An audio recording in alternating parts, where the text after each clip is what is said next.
അപരാന്നത്തിന്റെ അനന്ത പഥങ്ങളിൽ ആകാശ നീലിമയിൽ അവൻ നടന്നകന്നു. ഭീമനും യുധിഷ്ഠിരനും ബീഡി വലിച്ചു. സീതയുടെ മാറുപിളർന്ന് രക്തം കുടിച്ചു ദുര്യോധനൻ. ഗുരുവായൂരപ്പന് ജലദോഷമായിരുന്നു അന്ന്.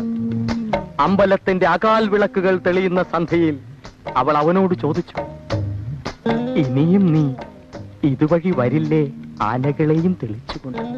എങ്ങനുണ്ട്? നിന്റെ തലയ്ക്ക് വല്ല അസുഖമുണ്ടോ? ഇല്ല. പിന്നെ എന്താ ഇതിന്റെ അർത്ഥം? സാർ ആധുനികമേ പബ്ലിഷ് ചെയ്യൂ എന്ന് പറഞ്ഞതുകൊണ്ട് സ്വപ്പ കഞ്ചാവ് അടിച്ചുകൊണ്ട് എഴുതിയതാ. കഴിഞ്ഞ തവണ പറഞ്ഞ അതേ ബോംബ് കഥ തന്നെ, സ്റ്റൈല് മാറിയോ ഇങ്ങനെ ആയിപ്പോയി.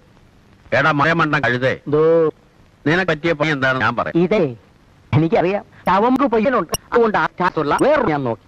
ഒന്ന് എഡിറ്റർ ആകുക, ഇല്ലെങ്കിൽ ഒരു സാഹിത്യ ആകുക.